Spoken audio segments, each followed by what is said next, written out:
Welcome to the Breakfast Leadership Show, where we interview global thought leaders on business, leadership, and life. Here's your host, keynote speaker, best-selling author, and chief burnout officer of the Breakfast Leadership Network, Michael Levitt. Welcome back to the Breakfast Leadership Show. It's Michael here, and I've got a great guest today, and we're going to talk about breath work, which is one of those things where I think a lot of you may have heard about it, but you may not understand it completely. So I'm going to hand it over to you. Why don't you introduce yourself, and then we'll dive into the conversation.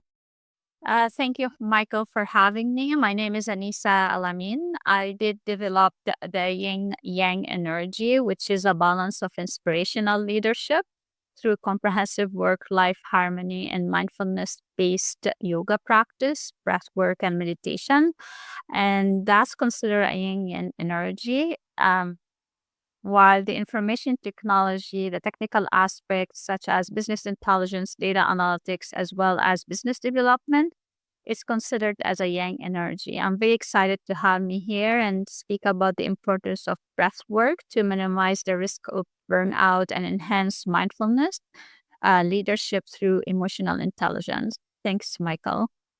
Thank you very much for your time today, because as somebody that grew up with asthma, breathing is one of those things that a lot of people, I think, take for granted. And, every breath to me was very important. But, obviously fast forward now to my adult life, thankfully that, is no longer really a big concern of mine anymore. But, the breathing component of it and breathing right and using it to really get centered is something that I think a lot of people would everybody would benefit from it.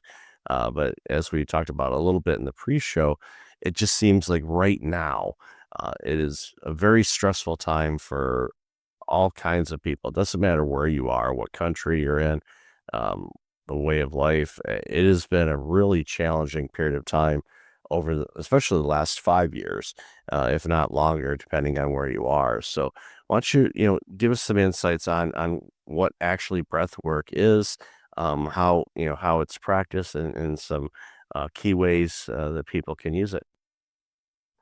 Thanks, Michael. I agree with you. No one can live for more than a few minutes without breathing, but many people are unaware of the importance of the breath work properly. Weak mental and physical breath habits means that many of us may use a fraction of our potential respiratory capacity. We derive our energy from the food that we eat. The cells in our body break down those chemicals in the food into simpler elements, releasing the energy and produce water and carbon dioxide as waste product. This process called the metabolism, which require oxygen. When we inhale, the air fills our lungs and oxygen is absorbed into our bloodstream. At the same time, the waste, which is the carbon dioxide, passes from the blood into the lungs to be exhaled. Now, the oxygen-rich blood return to the heart and then pumped to all the parts of the body to be used in the metabolism. The oxygen is transported into the blood by the red blood cells. These red blood cells contain protein, which is called the hemoglobin, and which is united with oxygen and carried in the bloodstream to the parts of the body where it's needed. Then the oxygen is needed to be released so the body cells can be used. I guess you've heard, Michael, about people who have high and low metabolism, and that impact the weight management, stress management, mental health management, and spiritual health management. And we have a lot of people, and having worked in primary care for almost 15 years, I saw people that were, definitely low metabolism, and they had, a lot of comorbidities. They not only did they have diabetes, but they had hypertension, they had high blood pressure, they had just a whole cocktail of things. And in that type of situation, and then of course you're stressed because you're not feeling well, And if you're not feeling well, you're in all likelihood not you're breathing well. But if you had poor breathing habits before, it's this vicious cycle. It just seems to keep people in this horrible spin. And I think that, and this is one of those things where I really wish that you know medical doctors would start focusing a little bit more on the natural side of things and not the pill-based side of things, because our bodies, quite frankly, do a really good job, if you're properly doing it, of healing themselves. Your body is this mechanism that we have, that we walk around with every day, is just an absolutely amazing and dynamic system that has the ability to take care of itself. But unfortunately, based on the foods we eat, what we intake, from information, the air we breathe, all of these things do take a toll on us if we're not aware of what we're doing. So that's why it's so important for people to learn, well, and quite frankly, how to breathe right. And when they do that, the health benefits of it obviously are there, but the mental health aspects of it as well, because when the blood's pumping and all that kind of good stuff, it also is working with your brain as well, and making sure that your brain stays healthy. And if your brain stays healthy, then that reduces all the different things that we experience with brains. I'm sure there's going to be studies, if they're not already, about properly breathing, and how it could be a determinant for prevention of dementia or Alzheimer's or anything like that. So I'd love to hear your thoughts on that.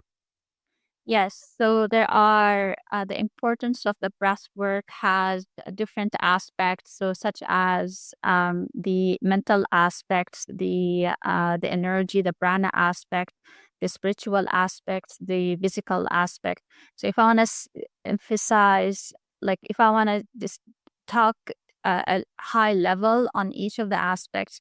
So from the mental aspects, the brain cells have high rate of metabolism. So the brain requires much more oxygen relatively than any other organs in our body. The common remedy for stress is to take a deep breath to supply the brain with sufficient oxygen, as is greatest tool in stress management. The proper breath will supply the quality amount of the oxygen to the brain. Now, a lack of oxygen means a loss of mental balance, a loss of concentration, a loss of control of emotions. So this is one of the significant impact on the importance of the breath work, which is the mental aspect.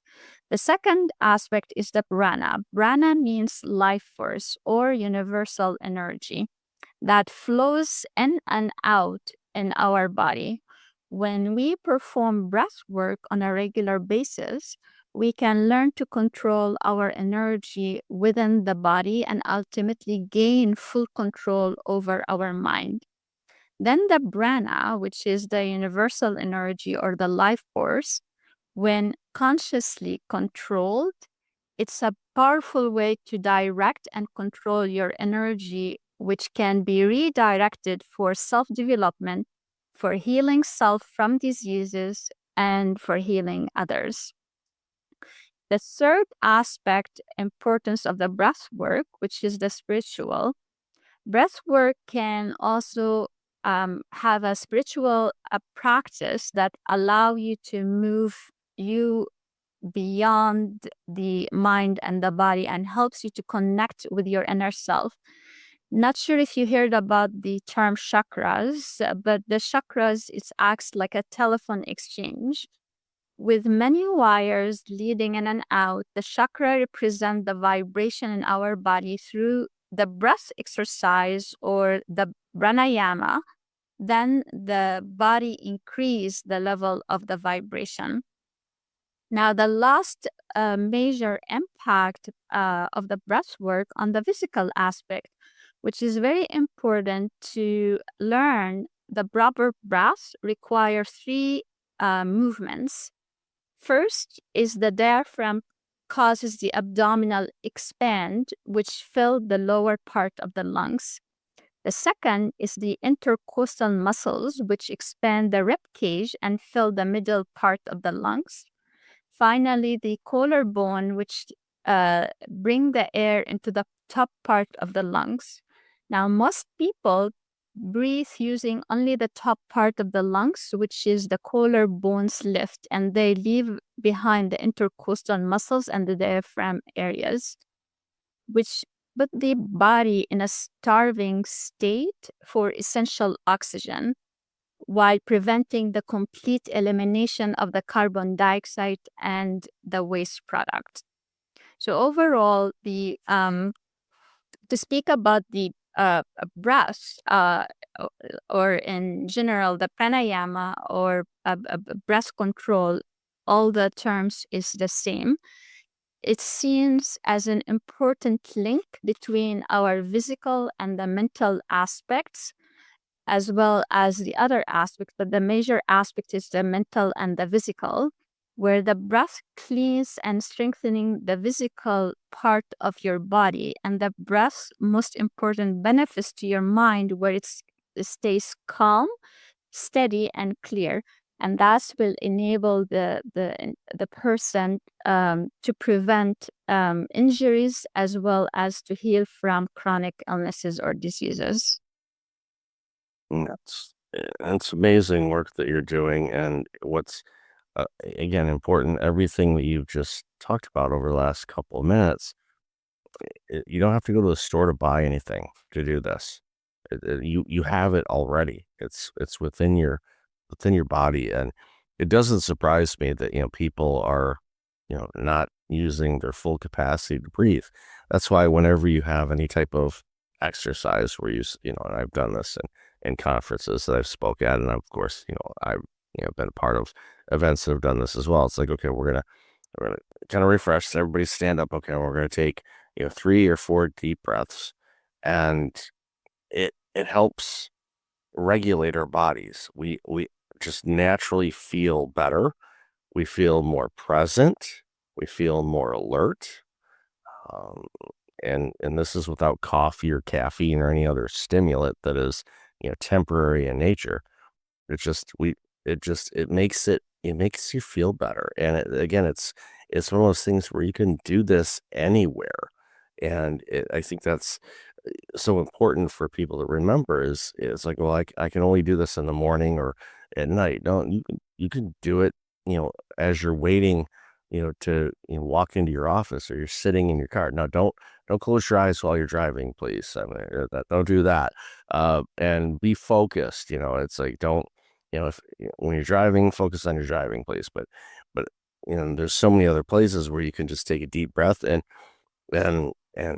breathe, do the proper breath work, and you'll feel better in that moment. And once you make it a habit and a routine where you just naturally do this, and you make it part of your routine, like you do for getting cleaned up or brushing your teeth or any other habits that we have, you will feel better. And when your body is getting the right amount of oxygen and it's moving things around and your blood is healthier, then your body is going to obviously benefit from that, which means you get better cognitive abilities, which means you're able to be a little bit more clear-minded in making decisions or reacting to situations.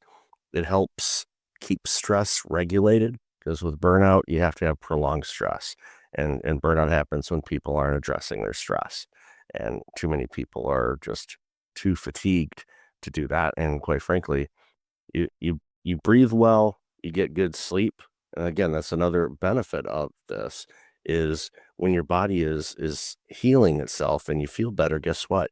The quality of your sleep is going to improve. And if you sleep well, you have a really good chance that you're not going to encounter burnout, because you're resting well, you're breathing well, you're feeling well.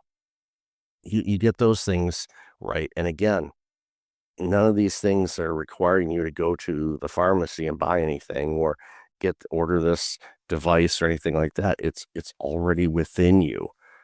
So it's critically important for you to really get your hands and your mindset around this. So let's segue a little bit. I want to talk about how to couple the breath work with mindfulness, because as we've talked about before, a lot of times people think that those are the same thing, which they're not. But how do you leverage both of them to get a better quality of life?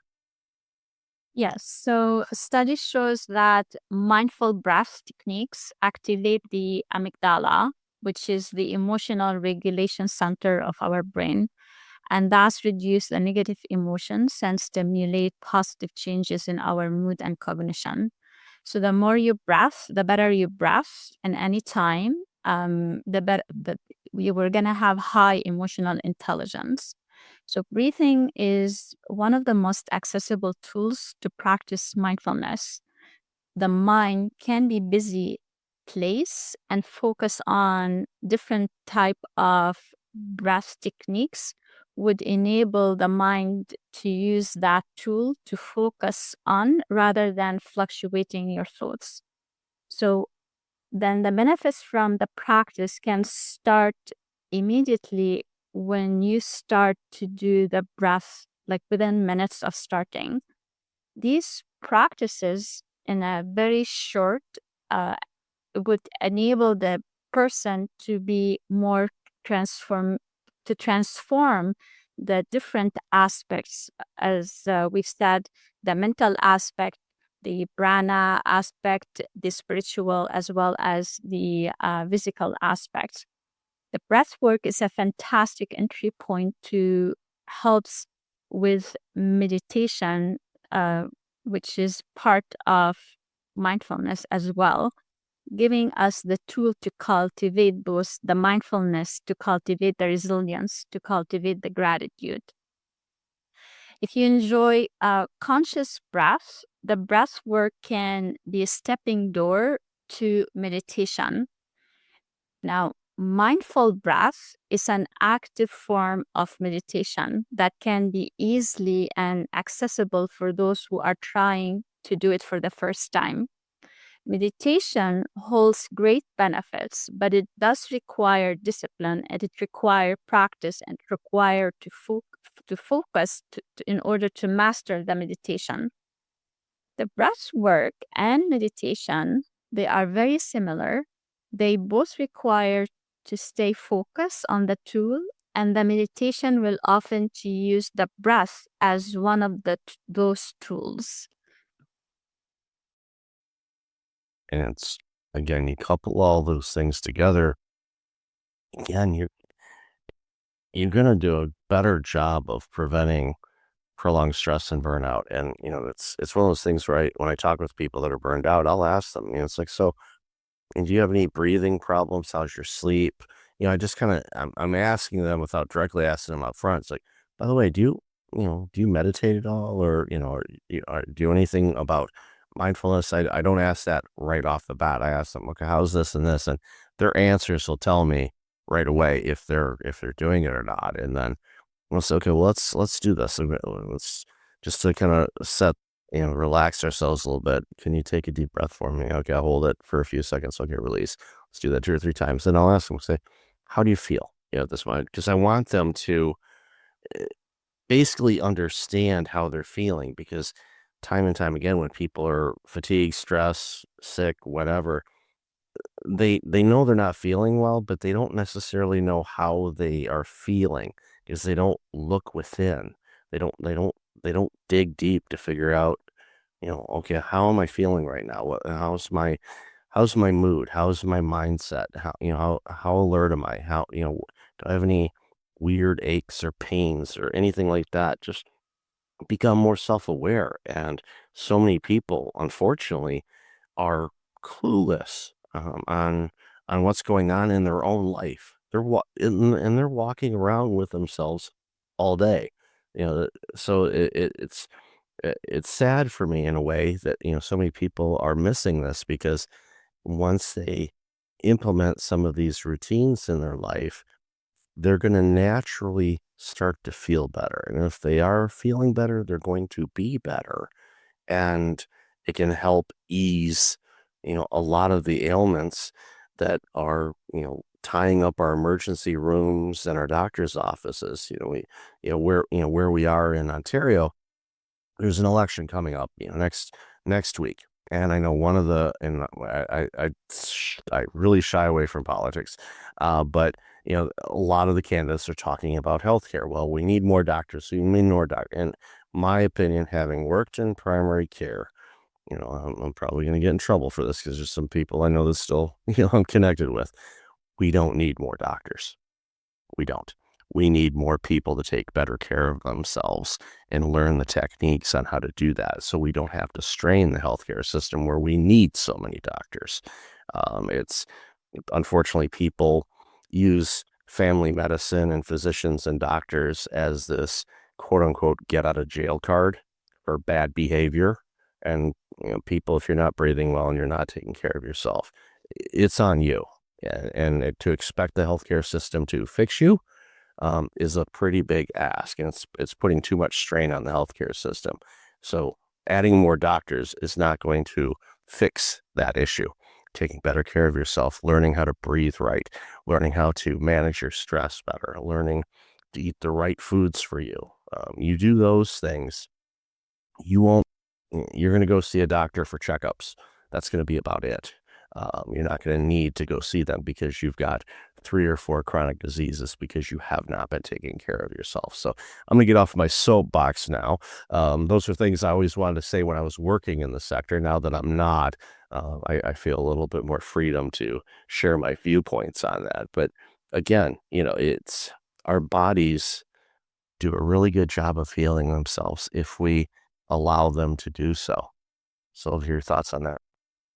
Yes, your body is a powerful tool to heal self. The more you take the time to treat it well, through the breath work, through the movements, regular checkup with your family doctor is a great way to have a strong body system as well as a strong uh, cognitive in order for you to treat yourself well, to treat other people well as well. Um, I see that the breath work, when you start at least 1 minute a day and then increase and incremental every day, it's going to be unconsciously, you will be able to breathe without having that conscious level because you increase your self-awareness about the breath benefits in your life. And that's going to enhance the quality of your life over time. It's important lessons for all of us. So, Anisa, I've loved this conversation. Where can people find out more about you and all this amazing work you're doing? I have my website, which is yoganisacenter.ca, as well as I created a YouTube channel. There is a 28 days challenge. It's free to access those short videos, which is gonna help for stress management, mindfulness, grounding. Just visit my website, all the contact information there. Awesome. And I'll definitely have that in the show notes. So, Anisa, thank you for being you, and thank you for bringing awareness to my audience on the importance of breath work. Really appreciate your time today. I'm very grateful for you, Michael, to have me. Thank you so much for having me. Thanks for listening to the Breakfast Leadership Show, part of the Breakfast Leadership Network. Visit breakfastleadership.com for tips on empowering your business and your life.